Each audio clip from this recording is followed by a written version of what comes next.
there's not much strategy. Once God takes his hand off of it, it's a wrap. So I'll be praying for his children.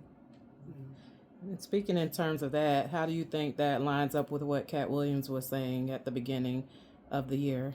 I think it's a perfect lineup. I've said from the beginning, the first time I ever saw a Katt Williams set was I was in DC. I was staying at this spot not far from the Pentagon. I think it was I forgot what the city or the area was called, but it was literally down the street from the Pentagon. And I was watching the various back-to-back Katt Williams specials that were on Netflix. And as comedic and as funny and as witty as Katt Williams is, I could tell he had like a prophetic anointing, and I didn't even realize that he had come from a Seventh-day, I think, Adventist background or Jehovah. I'm not sure what background it was. I know it was a stricter religious subculture. And when he would talk about and kind of go into like a little cadence with his voice that was reminiscent of a preacher, I could tell that he had something that was deeper there was a deeper spiritual connection he had. So when this gentleman talked about the reckoning taking place in 2024 and all of this socially deviant behavior was going to be exposed, and he started naming names, I mean, it's coming to pass. What he said on Club 𝐓𝐶𝐶's platform is coming to pass. If we look at a lot of people that talked about the industry and what has gone on with the cultural appropriations and the raping and pillaging, well, I don't want to say the R word, but with the pillaging of talent, it's coming to pass. So I am not surprised. I felt like Katt was speaking the truth then, and I feel like it's coming to pass now. And it needs to, because frankly, you know, the Bible talks about a shift taking place in the world where it's almost like the last shall be first and the first shall be last. And I think we're at that time because God is not mocked. And I think, you know, when you're talking about the spiritual infrastructure, and if you believe that you have ancestors and angels that are praying for your benefit, God's not mocked. After a while, you're going to stop playing in God's space and you're going to find out. You're going to find out today. And I feel that that's what's going on. These jokers are finding out today. So for all these pastors that have been playing in the pulpit, mistreating people, running through the flock, you know, misusing funds, families, and taking advantage of folks who are hurting and in despair and are looking for guidance and a way to maneuver through this life, and you are profiting from that in a way that is ill-gotten gain. Let it rip, man. Let it rip. Integrity. It's about like we need to get back to integrity. We need to get back to some integrity. Well, at this point, it's not. It's we're being forced to do that now, right? Right. Because, and this goes back to why, you know, Bill Cosby, R. Kelly, and Diddy, and there will be more, as Katt prophesied. The reason why they're going down is because back then their influence was who you gonna tell. It's gonna be me versus you. Sure. And now you have the internet. Everyone has access to a phone. You know, cameras are everywhere. So literally, like, it doesn't take much now to catch you in the act. Sure. To prove that it's happening. Of course, AI may mess a little bit up, you know, and that's another conversation for another day. But overall, like, at this point, like, treat others how you want to be treated. Right. And understand that if you do wrong, guess what? Whatever you do in the dark is going to come out in the light at some point. Right. You know, and it's coming out quicker now with the internet, and everything is at our fingertips. Absolutely. And it's lightning speed. And I think that's why it is for all of the different careers that because I know I really wanted to, at one point get into law, and, and that might not be, something that I won't perhaps explore, but, President Biden was able to make a way out of no way with these student loans being paid off. So I'm not sure, unless I get some type of a fellowship, if I would go down that road. But I say all that to say, I enjoyed my transition from the federal government into education because I felt like it was an honorable profession where you could lead and curate a cultural experience for children. I know in my case, because both of my parents were educators, both of my parents had upper level degrees. They both went to HBCUs. My dad went to NYU for his master's in education. My mom, her undergrad is in biology, and her master's, I forgot, is in something else. But everybody doesn't have the same opportunity and access, and the public school system is something to navigate. In order for you to get the most out of it, you have to know how to navigate it like any other system. So I know for us, we're doing the Lord's work, right? To get equity and access and opportunity for students that would not have the exposure, so they know that they can make another choice. You're not relegated to one pathway because that's all you've seen in your environment. We bring those experiences to you. That's why I'm, so thankful to organizations like the Crockett Foundation that work with students in Broward County to expose them to code, to expose them to technology, to expose them to STEM, bringing them on college campuses so that they can see there is something else in this world of innovation and AI and things of that nature, where you can get the certifications, you can get the degrees. There's so many pathways that these students would not have access to if it wasn't for organizations like the Crockett Foundation, which was a key organization when I was a principal. At my school, that particular organization really did wonders and worked with field trips and everything else for that type of exposure. So in my opinion, knowing what it is to educate children, and knowing that we are so fiscally restricted, and oftentimes we are called as leaders to turn water into wine, it is so disheartening when I see folks who have so much access to so much money squandering it. I'm like, do you know what I could have done with that type of money at a school with kids that really needed it? And Diddy and other folks have had schools.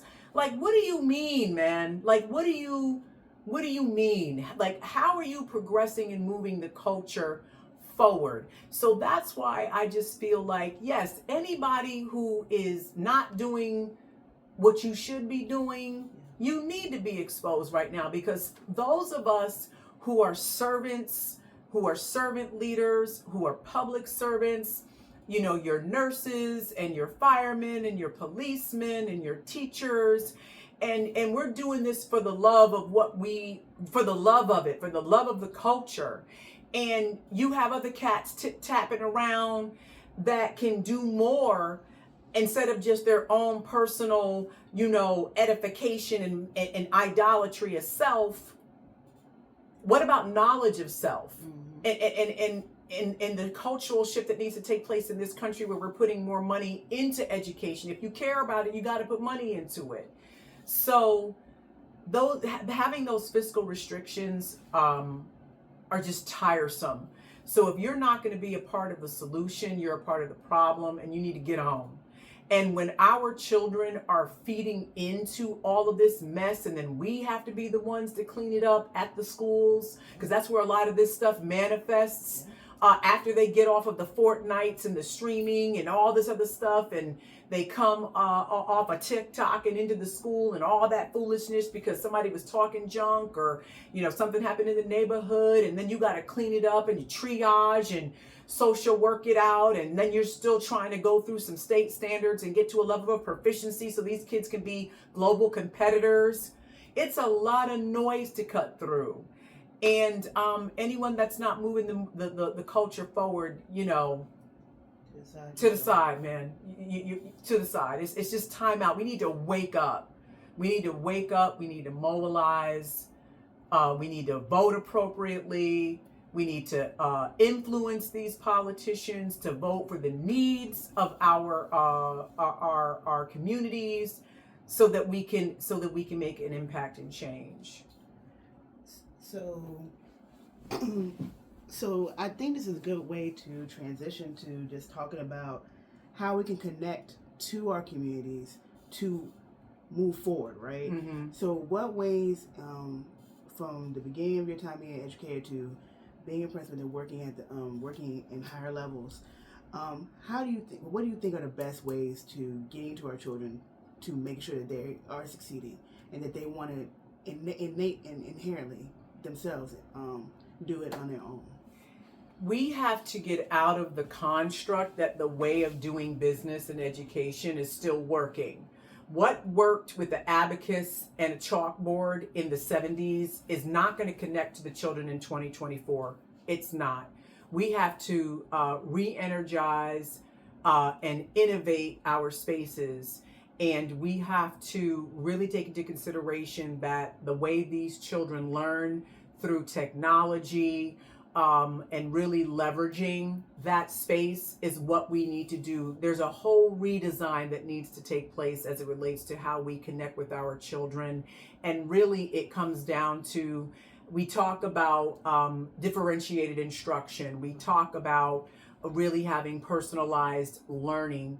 It really comes down to, if I were to have my own school that I could build from the ground up, it would really get into having the different type of personality tests and various tests that would be able to quantify and qualify tactile learner, musical learner, what is it that would speak to you, so that you may not be able to listen to a Socratic seminar in your history or your ELA class.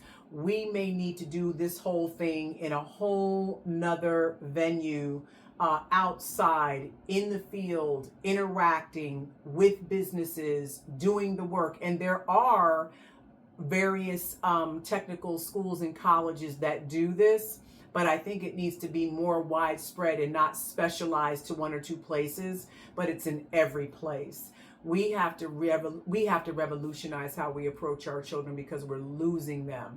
We can't do what was done before. Kids can't sit anywhere for 45 minutes, 90 minutes, 120 minutes straight listening to one person talk. It has to be project-based learning. It has to be research-based. It has to be very interactive. It needs to be, chunked in such a way where your transitions are building from one piece to another, but you're, really getting into the various aspects of how different children learn. But then the practitioners have to be willing to really get into their craft and the art and science of teaching, so that they can really curate those spaces to be safe for individual children to work through the fact that they may have been taking care of their family the night before and they haven't had the sleep, and they may need a minute. How do you work through that? How do you encourage that student and have them check in before they check out or drop out? What are the things that we have to do? And it's about the wraparound services and the holistic experience, but it takes money and resources that we just don't have in a vast amount in the public school setting. So we need to go to Harlem Innovation Zone, that Harlem Innovation Project with Jeffrey Canada, where his program is phenomenal. He's one of my favorite educators, but we just have to, it's the whole child. It's the wraparound services. It's being able to track that student really quoting one of the former icons of the county, making sure that they have literacy and reading from the womb to the tomb. Really, it's a whole new way that we have to do things, because right now we're losing. And I love what you just said there. So, because you're bringing in the literacy piece, and majority of the kids who the demographics we're talking about, there is that aversion to reading, the aversion to literacy, because where's the love in it? Where's the personalization that you were just talking about? How does pop culture fit into that, into helping with the personalization piece? I know we're at the end and the verdict is already in, but I'm going to bring this to the Kendrick Lamar beef. Let me tell you something. The two artists that I utilized in my classroom and as a principal to show that it's cool, especially with our young Black males, to be intelligent, is with Tupac, A Rose from Concrete, and I was able to purchase, I think a friend purchased it for me, a fellow language arts teacher, that had various recreated works of Tupac's poetry and writing and so forth in a book that I have in my office to this day. And it's a conversation piece that when my students were either coming into my office as an administrator because they had gotten in trouble and they would see Tupac, what you know about Tupac, miss? I know more than you. And they would want to look at the book and flip through, and we were able to have a conversation so I could connect with them culturally. And as a principal, when I was, organizing promotion ceremonies for my 8th graders, one of the individuals that I highlighted was Kendrick Lamar, because he's a Pulitzer Prize winning rap artist. But that's a literary space, although it's an art space getting a Pulitzer Prize, but he is the first rap artist to win a Pulitzer for music that was not classically trained jazz. He did that with rap. And that goes to the triple and quadruple entendres that he does in his writing, and how prolific and talented he is, and how he can break down the lexicon, how he can tell a story. And what this guy can do with his music shifts and impacts culture. When you have artists, and I say artists first because I'm a purist when it comes to rap and hip hop, because the Sugar Hill Gang was the introduction to hip hop for me. Seeing Run DMC in the halls of Congress talking about, and I was watching it as a teenager, talking to congressmen about how rap does not incite violence, and when hip hop was trying to push through the culture and become more mainstream. And again, that's what goes back to the disappointment of, the Russell Simmons in Bali and things of that nature, because you're talking about people who were archetypes to the culture. You can't deny what they did and the influence they had with the culture. Without Def Jam, we wouldn't have LL Cool J. When you're an artist, you're not limited to one facet of artistry. You are not linear. And I find that when you can connect culture to students through that art form, where you can teach them about similes and metaphors and what it is to write with alliteration and things of that nature. And when you're writing a story and it's man versus society, man versus self, the rising and the falling actions. Kendrick did that in that beef. He slow cooked the greens with the ham hock, did not leave out the seasoning, and it was falling off the bone. He cooked Drake. It was so much fat back in there. So much fat back. Lord have mercy. He cooked Drake. And I'm sorry if this is missing To any of the Drake fans, my point has been made. You have to be a part of the culture to understand some of the idioms and ideologies that we're talking about. And I think, and I know that Alice Walker is a Pulitzer Prize winning author as well. I think she might have been one of the first African Americans to get a Pulitzer Prize. I'm not sure. I would have to check the research on that, but I know she did win a Pulitzer, and I believe it was for The Color Purple. But when the beginning line, if I'm not mistaken, of Kendrick Lamar's song, "We Are Gonna Be All Right," he starts out from a line from The Color Purple that the character, what was the character's name? No, the one that Oprah played. Sophia. All my life I had to fight. That's how he starts the song, and we gonna be all right. People are chanting this in Melbourne, Australia, like 2015, 16, when the height of the Black Lives Matter and the marches and so forth were going on. But when you're in front of the Los Angeles Police Department, I think there was a protest about police brutality. You hear it, "We're gonna be all right," being chanted, shifting to outside of a college in Cleveland, where a 14-year-old, I believe, was arrested for what appeared to be being intoxicated in public. And the crowd got in a bit of an uproar, but then they started chanting, "We're going to be all right." You have shifted the culture with something like that. When you are a part of a movement. Why?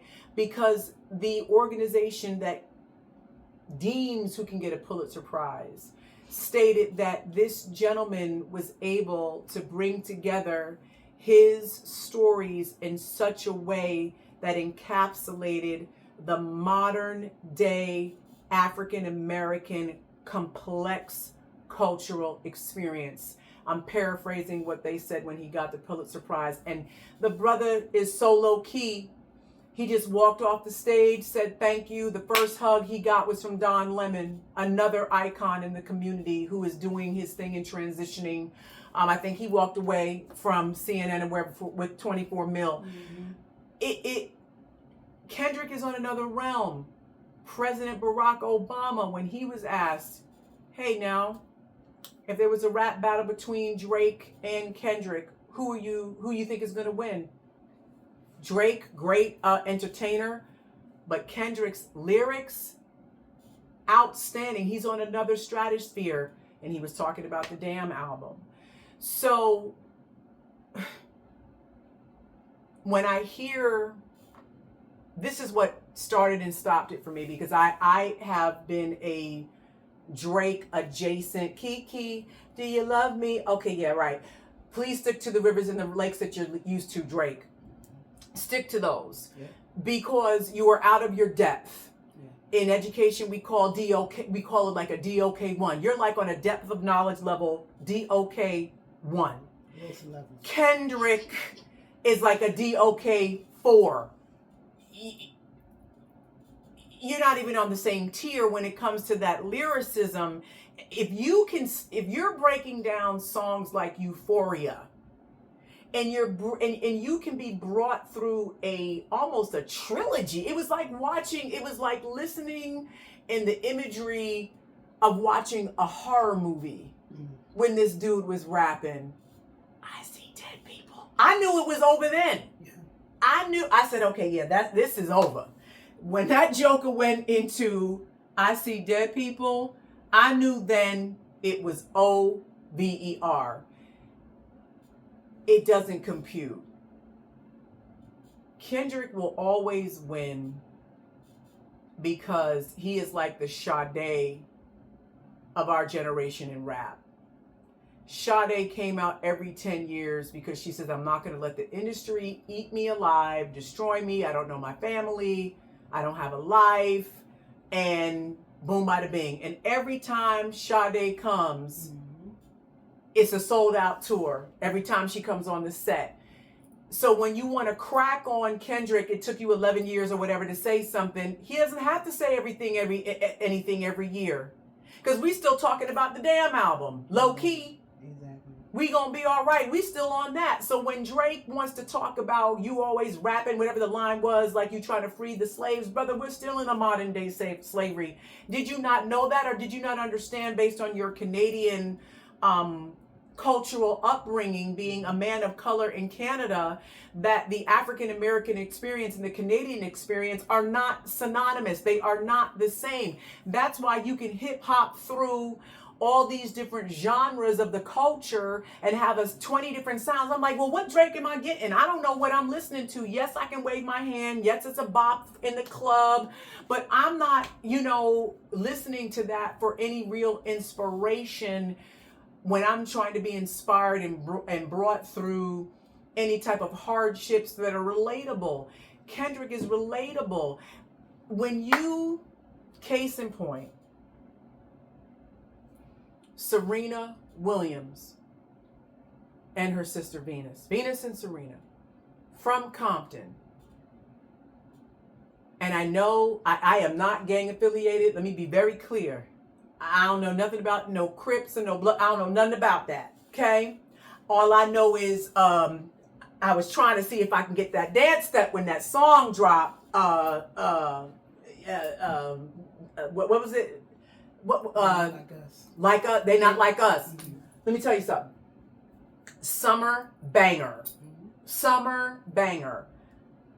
I'm almost twisting my ankle trying to Crip walk. Anyway, the point is this. Serena Williams tore up the halls of tennis with her sister. And she was able to bust out and do a Crip walk after one of her matches. And she got flack for it, but that's a part of her culture because that's where she grew up. That she's from Compton, but she was able to break through all those barriers. And now she is mentoring one of the young ladies. I know the acronym for the watch is AP. But she has a watch that I believe that she helped design or something like that. And she's mentoring the woman who is like I'm not sure what she is with the company, but AP, those watches, I mean, you have to have an appointment. Like you can't even get in AP. They don't even open the door unless you have an appointment and you're buying something. I think the watch that I was like playing in my life, that maybe I would get it one day in my life, I think that watch was, I don't know, 60, 70 grand. Who's doing that? Not me. But the point is, that brand AP, if you know, it's a high-end luxury watch. Serena is all up in the branding and in the commercial for it, mentoring this woman who is in that luxury realm. So you've broken through the ceiling in Wimbledon. You've broken through another, branding market, and she has several with what she's doing. But she, in happiness, went to the Crip walk. It's a part of the culture. She's not appropriating anything because she is that. She's not gang affiliated, but that is a part of what her surroundings were when her father was walking her sister and them through the parks trying to find some place safe to play tennis and things of that nature.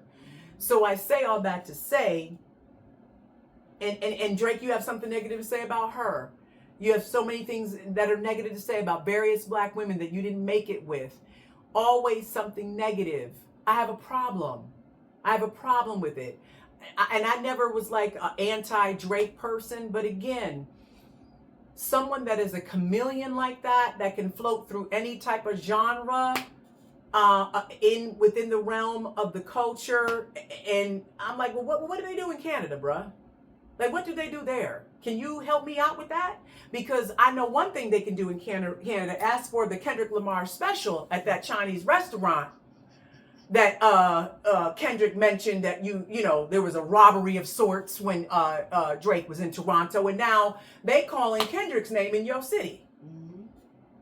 Again, influence. That brother, similarly, Degrassi was acting, talent. I'm not taking away from the talent. I'm not taking away from the intelligence. I'm not taking away from the marketability. I'm not taking away anything that OVO or whatever it is, those owls.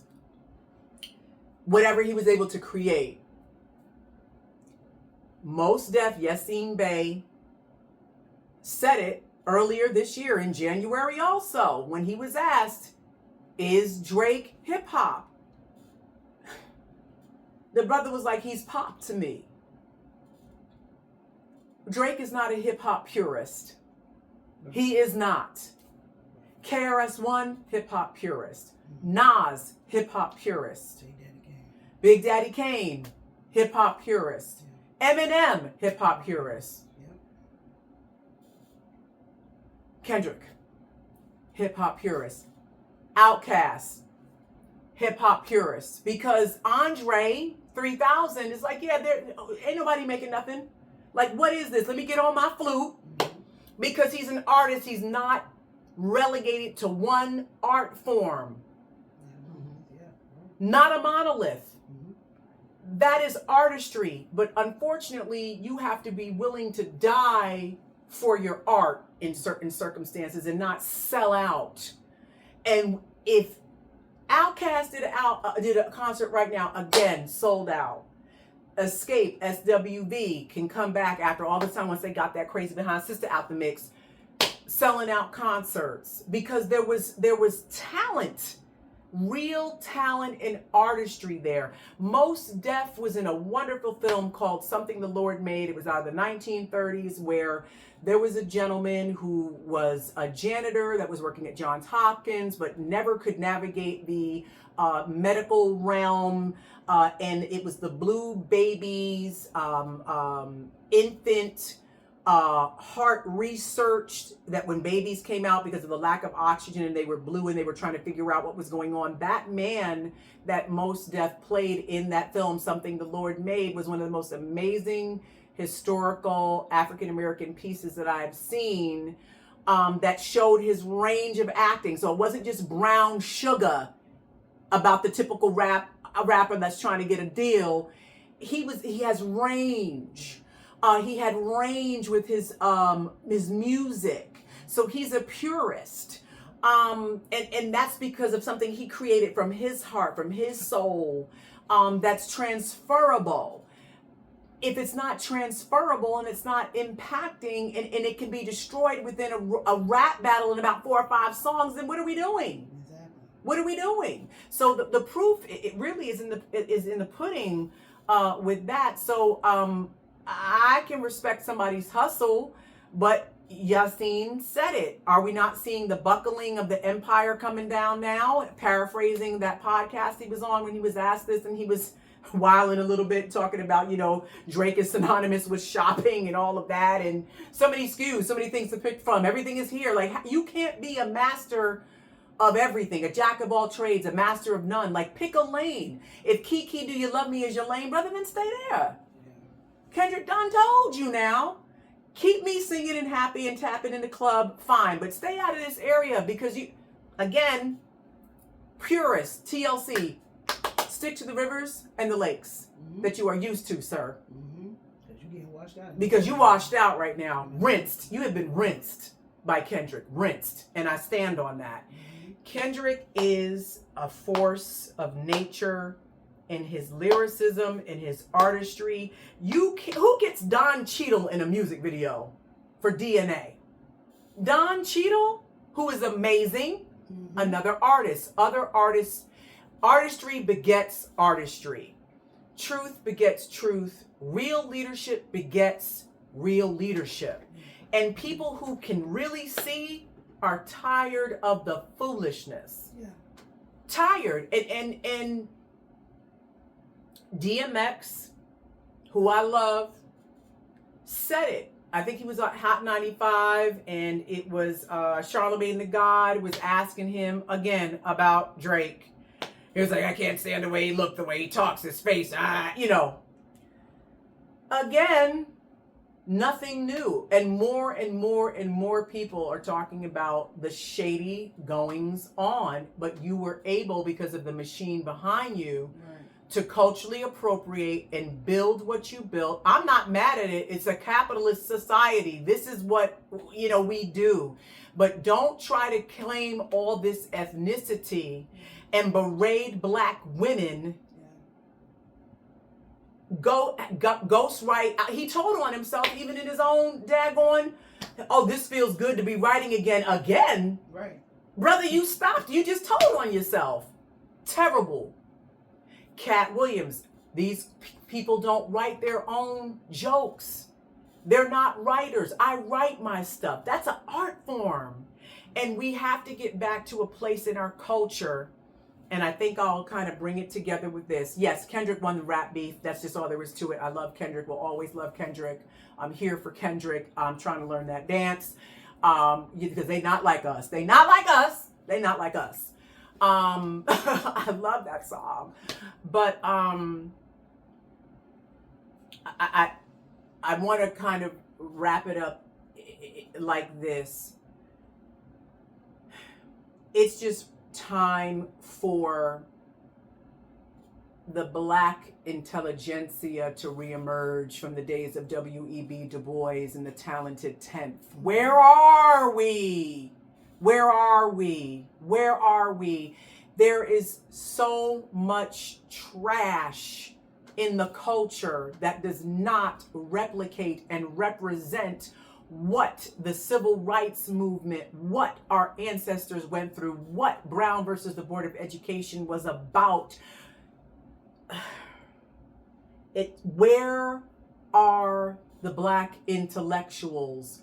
Where are we? We need to wake up and we need to mobilize and we need to leverage and we need to get out of our own way and we need to learn from these young people and leverage social media and get out here and influence and mobilize and moving away through this culture where what we are doing can transcend time. And I just feel like, the sexy reds of the world are not going to do that for me. They're just not. And I'm not mad at a young woman getting her bag and getting a come up, but at what cost? What's up? Queen Latifah, Moni Love, 𝐸𝐈𝐒, man. MC Light, Lady of Rage, like, come on, man. Like, where in the realm of hip hop? Because to me, Kendrick is a part of the Talented Tenth, the new generation Talented Tenth, because you can't walk away with a Pulitzer Prize and not have an intellectual, encyclopedic, literary wit to do what you do and create. Yeah. That is God. That is something that you cannot replicate. You have it or you don't. And I will say, 𝐤𝐔𝐿's people. Let me tell you something. Flesh and blood did not reveal to 𝐤𝐔𝐿 to step out to the side. He said, you know what, I'm on my God bag right now. I'm just trying to stay focused and in that. So I apologize and let me just ease out. Brother, that flesh and blood did not reveal that to you, honey. That was the spirit.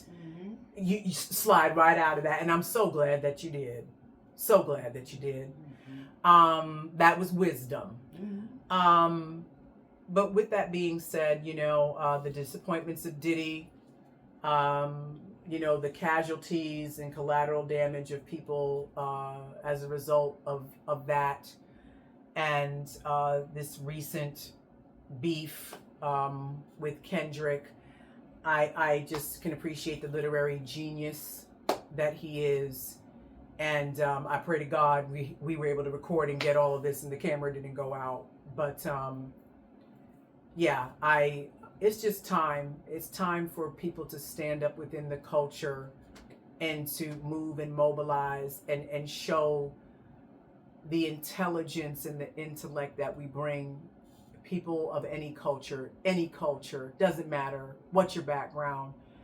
No one culture is a monolith, and we are not linear across color lines. I can't emphasize that enough because I am not an anti any race, but I am about being positive about Black culture, because what I am seeing right now, we need to have a change. Something's got to give. I need us to stand up, and we can't wait for the celebrities to do it. We need to stand up within ourselves. We need to stand up within ourselves and operate with integrity. So, people, my people, it's your girl, Dr. 𝐿𝐒Cole here, and I thank you for allowing me to talk with you and share space. I also encourage you to check out 𝐄𝐍𝐉𝐎. He's a podcaster that's amazing, and he had some very interesting conversation around how his blackness was challenged when he was at Emory University by a football player that said, well, you know, you're not black, or you're not black enough, something to that in that vein. And he wound up writing an article, and that was the first time he was able to kind of put pen to paper to talk about how his blackness was being challenged. And I say all that to say, for individuals who may be of mixed race, and people challenge you in your ethnicity, if you're black, you're black. But if you are of a mixed race and you have a parent that's white or Asian or of another demographic, you're both. You're both. You have the right to claim it all. But I just don't think that people should try to jump in a bag where they have not grown up and they don't know about the hood. Like, I can't tell you about the hood. I can't, because I moved from that environment very young. My parents moved us from that environment very young in New Jersey, because I'm originally from Newark. I know it because I would visit my cousins and my relatives that were in that culture, that urban culture. I grew up in the suburbs, and I had to assimilate and code switch and things of that nature. But I never tried to claim that I was like hood and I'm like, what do you mean? I don't know anything about that. I'll go out there and get, knocked out, because I don't have that type of street cred. I don't have it. But at the same time, aspects of the culture that are real, I stick with what is real. And this is what's real for me. The black intellectual space that transcends whether you're from the suburbs, from the hood, wherever. That's what I want my students to know. It doesn't matter where you are from. It's what's in you that propels you on your trajectory and in life. So Kendrick, you keep doing what you're doing, because there's going to be a lot of classes and lessons I'm going to be breaking down on this in my realm and area of education that I'm in now, because it's about innovation. So people, my people, it's your girl, Dr. 𝐿𝐒Cole here. Thank you so much for your time. I know this is going to be a long one. We'll probably have to chop it up, but I hope you get something out of it. Enjoy. They not like us. They not like us. They not like us. That's it. I better not get copyrighted for that.